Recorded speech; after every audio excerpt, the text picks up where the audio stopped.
Before the United States entered World War II in December 1941, the federal government vastly expanded the armed forces through a peacetime draft. A disproportionate number of military bases were in the South, including Camp Davis near Wilmington, North Carolina. The 54th Coast Artillery Regiment was formed in Texas, but quickly transferred to Camp Davis. While in North Carolina, they earned high praise from military commanders for their proficiency and skills as artillerymen and soldiers. Yet they also endured racist attacks from white soldiers and civilians alike. Soldiers in the 54th Regiment serve as an excellent example to study how African Americans paired their military duty with civil rights activism. Roughly a quarter of the soldiers in the all-black 54th Coast Artillery Regiment lived outside of the South. William Jackson was drafted into the regiment from the North. In early 1941, he reported for duty in Texas.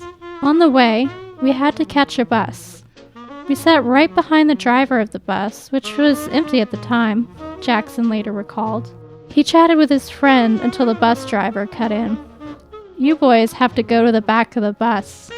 Jackson, unfamiliar with the policy that required black people to sit at the back of the bus, even if it was empty, thought the driver was merely making a suggestion. "No," he responded. "This is fine, thank you. We like it here."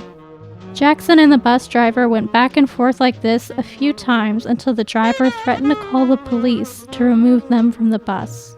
The immediacy and relentlessness of Southern discrimination shocked the new Northern soldiers.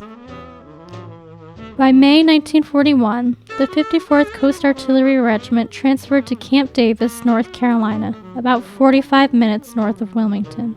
White soldiers at Camp Davis and white civilians in Wilmington verbally and physically assaulted members of the 54th Regiment. An anonymous member of the regiment wrote, "Whites can treat colored soldiers in any shape, form, or manner, and nothing is done by the commanding officers.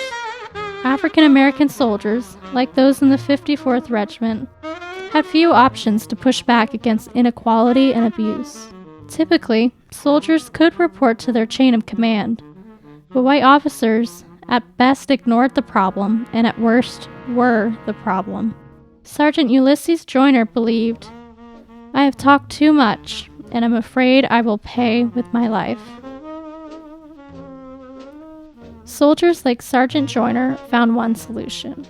He wrote about the physical and verbal attacks on his fellow soldiers to friend Mary Thompson and to his mother in Detroit.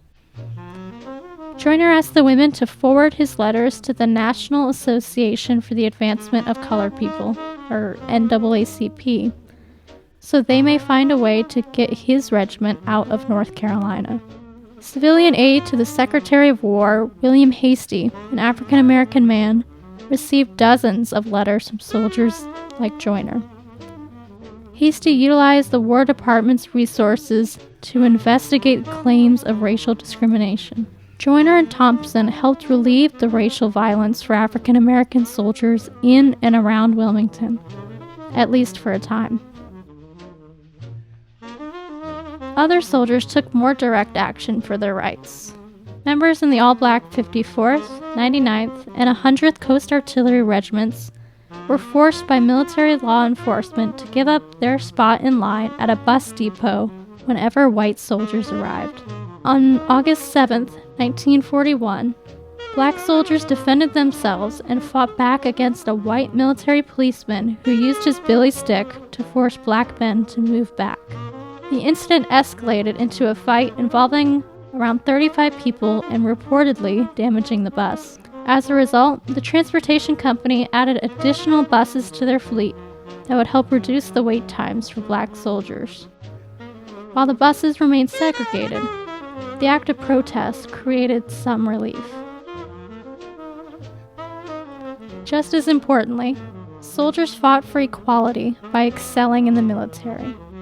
At the start of World War II, senior military leadership published a report claiming black men were naturally incapable of serving in combat.